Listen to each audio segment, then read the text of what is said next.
वासुदेवा, आप भी पश्चिम बंगाल से आते हैं और 2024 के चुनावों को लेकर तमाम विपक्षी पार्टियां एकजुट हो रही हैं। राहुल गांधी की सदस्यता को लेकर भी 14 पार्टियों ने सुप्रीम कोर्ट का रुख किया है। देखिए, ये ऐसा इलू इलू करने का समय आ गया है, क्योंकि मोदी अभी सपने में आ रहा है। किसी को नींद ना आ रही है, मोदी सपने में आ रहे हैं और सबको नींद सता रही है कि नींद तो बिल्कुल ना आ रही है अभी। इसी वजह से हाथ में हाथ पकड़ के सब गुटबंदी करने में ये महागठबंधन का दूसरी बार तैयारी कर रहे हैं। ये तैयारी 2019 में भी सारे जनता ने देख चुका है। हिंदुस्तान का सारे जनता ने देखा था किस तरह से हाथ में हाथ मिलाए, जो एक दूसरे का नज़र तक नहीं मिलाते थे, वो हाथ में हाथ मिला के सेल्फी खींचने में खड़े थे, एक दूसरे को इलू इलू करने में लगे थे। जैसे इलेक्शन ख़त्म, ये गुट भी ख़त्म, तो ऐसे ही फिर दोबारा चालू हुए हैं। और रही बात राहुल गांधी को, तो मुझे तो लगता है ये कहीं ना कहीं राहुल गांधी और कांग्रेस परिवार के लिए अच्छा हुआ, कांग्रेस पार्टी के लिए अच्छा हुआ। ये सस्पेंड हो गए हैं, कांग्रेस परिवार के लिए अच्छा हुआ, क्योंकि जहां काले साया कांग्रेस के, जहां राहुल गांधी का काले साया जिस स्टेट में पड़ता था वहां कांग्रेस ख़त्म, इतिहास रच देता था। जहां जहां काले साया पड़ता था, इन्होंने एक बार गुजरात विजिट किया, कांग्रेस ने इतिहास रच दी। नॉर्थ ईस्ट में देखिए इतिहास रच दी। वहीं हिमाचल में इनका काला साया नहीं पड़ा, तो कम से कम सरकार तो बनी है। तो कांग्रेस को ये कांग्रेसी चमचे को इस पार्टी का या इस घटना का खुशी मनाना चाहिए और राहुल गांधी के कहीं ना कहीं धन्यवाद देना चाहिए कि कम से कम कांग्रेस पार्टी को आगे बढ़ाने में सहयोग कर रहे हैं। अपना जो भी गैर कानूनी और गैर बयानबाजी करके, जो लोकतंत्र के खिलाफ है, इस तरह की बयानबाजी करके अपने आप को साइड कर लिया और कांग्रेस को आगे कर दिया। तो इसी के साथ ये भी कहा जा रहा है कि एक तरफ राहुल गांधी को सस्पेंड किया गया है, तो उससे राहुल गांधी को थोड़ी सी जो है वो लोगों की तरफ से दया मिलेगी और जब भी वो वापसी करेंगे तो ज़्यादा वोट मिलेंगे। वहीं विपक्षी पार्टियां एकजुट होकर ये भी कह रही हैं कि 24 में जवाब मिलेगा मोदी जी को इस पूरे मामले का। हाँ, जवाब तो मिलेगा, जरूर मिलेगा। जनता ने जवाब 2019 में भी दिया था, 2014 में भी दिया था और 2024 में भी दिएगा। 2024 में वंस अगेन मोदी तीसरी बार आने जा रहे हैं, वो भी 400 के आसपास, और 400 से ज़्यादा सीट को भाजपा भारतीय जनता पार्टी फिर से तीसरी बार के लिए काबिज होने जा रहे हैं, हैट्रिक करने जा रहे हैं। वहीं जनता जवाब तो इनको दिया है, जनता इस तरह से जवाब दिया है कि ये बार बार नानी के घर जाने में विवश हो जाते हैं और अभी तो परमानेंट छुट्टी कर दी गई है इनको, तो चाहे नानी के घर में रेस्ट करें। अभी बहुत दिन इन्होंने जनता सेवा किया है, भारत का पैसा लूटा है, जनता को बर्बाद किया है, तो अभी जाए नानी के घर में रेस्ट करे। तो जनता ने ये सेवा तो ऑप्शन जनता भी देगा जरूर राहुल गांधी को। विपक्षी पार्टियों को कुछ समर्थक हैं, उनकी तरफ से भी ये बात उठ रही है, सवाल उठ रहा है कि 2024 में इस बार 2019 की तरह नहीं बल्कि एकजुटता जो है वो ज़्यादा कट्टरता से दिखाई देगी और उसका झटका जो है वो मोदी जी को लगेगा। देखिए, कट्टरता ऐसा है कि जो एक दूसरे को अभी थोड़ी देर पहले मैंने जैसे बताया था, एक दूसरे का मुंह नहीं देखता था, आंख में आंख नहीं मिलाता था, एक दूसरे का कट्टर दुश्मन था। आज तेल और बैगन एक साथ मिल गए। क्यों? क्योंकि सत्ता मोदी को हटाना है। अरे मोदी को हटाना क्यों है ये तो बता दो। नहीं, मोदी को हटाना है। क्यों? क्योंकि हमारा जो रेवड़ी खाता था वो रेवड़ी खाना बंद हो गया। सेवा भाव से जो मेवा खाने आते थे और मेवा खाने के लिए ही सेवा करने को दिखावटी करते थे, इस वजह से उनको सत्ता चाहिए था।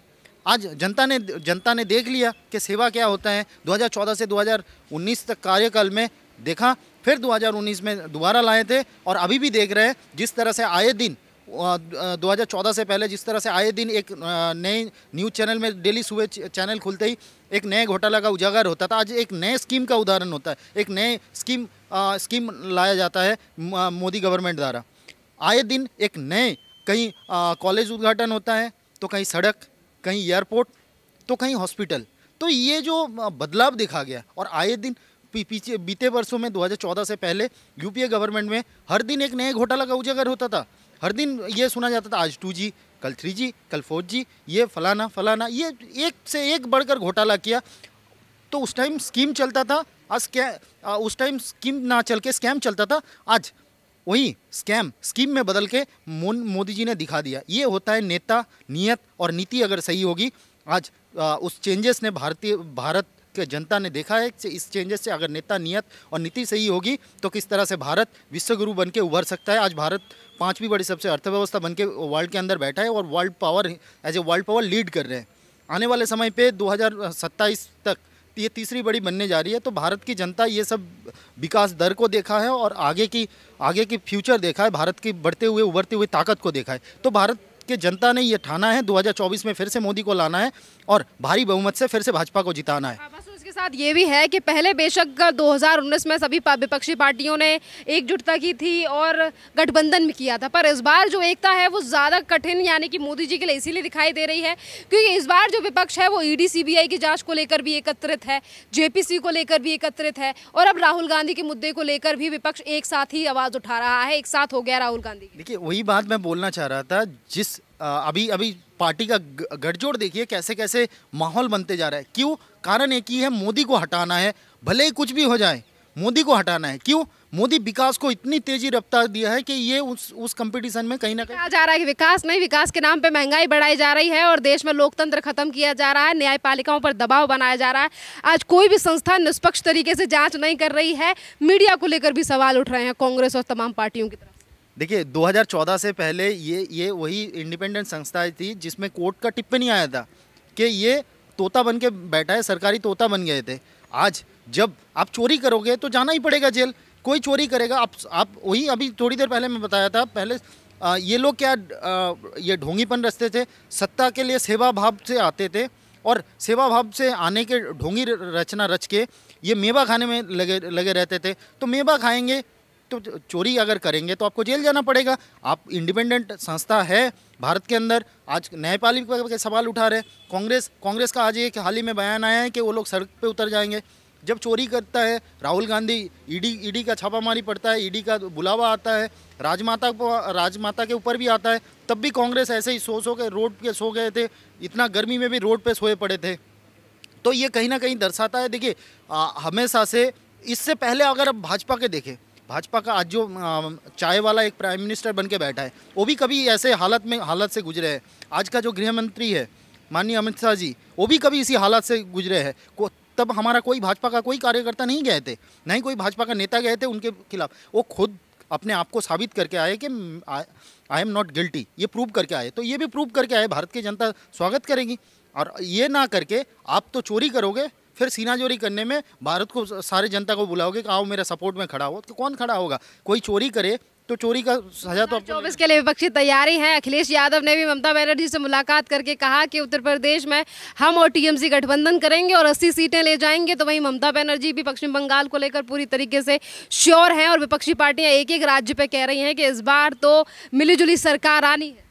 देखिए मिली जुली नहीं, ये महाठगबंधन का जो गठजोड़ है, महाठगबंधन को 2019 में भी देखा था और 2024 में जो तैयारी समीकरण बन रही है 2024 में भी देखने जा रही है। महाठगबंधन जिस तरह से ठगने पे ये अपना चक्रव्यूह रच रहा है, वो कहीं ना कहीं ये ठगबंधन से जनता भ्रमित नहीं होंगे और 2024 में फिर से 2024 में फिर से भारी बहुमत से भाजपा को ही लाएगा। और रही बात ममता बनर्जी और अखिलेश यादव की, यूपी में एक कहावत है ना, कुछ दिन पहले बहुत वायरल हुआ, यूपी में काबा, यूपी में बाबा। तो बाबा जब तक है वहाँ यूपी में तो किसी का पैर पसारना तो बहुत दूर की बात है, वहाँ सोचना भी मत कि वहाँ ये हो जाएगा। तो ममता बनर्जी जहाँ एक कोने में बांग्लादेशी ट्यूब बना के मिशन, अपने सीक्रेट मिशन लेके चल रहे हैं, कम से कम उस मिशन पे काम कर ले तो बहुत अच्छा रिजल्ट मिलेगा।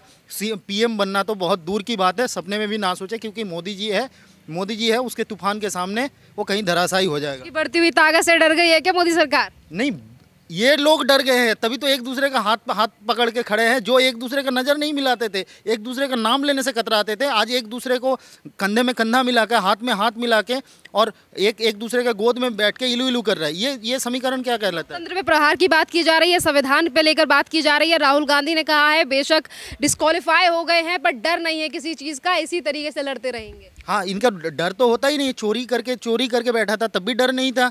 ये जाके लोकतंत्र को तार करते हैं, विदेशी ताकतों को हाथ में लेके आने का बात करते हैं, भारत को तोड़ने वाली गैंग का बात करते हैं। तो ये कहीं ना कहीं डर तो इनके अंदर है नहीं। लेकिन अब जो दबाव में आ रहे हैं, अब जो इंडिपेंडेंट संस्थाएं अपने जो काम है वो बाखूबी निभा रहे हैं, इस वजह से इनको और ज़्यादा परेशानी आने लगी है और ज़्यादा डर बैठ गया है। तो ये डर कहीं ना कहीं राहुल गांधी के लिए अच्छा है, क्योंकि जब आप भारत का लोकतांत्रिक तरीके से, आप डेमोक्रेसी से ऊपर नहीं है, आप डेमोक्रेसी को मान के चलना होगा। भारत का डेमोक्रेसी सबसे ऊपर है, भारत का लोकतांत्रिक व्यवस्था सबसे ऊपर है, भारत का संविधान सबसे ऊपर है। आप जब इसको नहीं मानोगे तो आपको उसी सजा भुगतना के लिए तब तैयार रहो। बहुत बहुत धन्यवाद।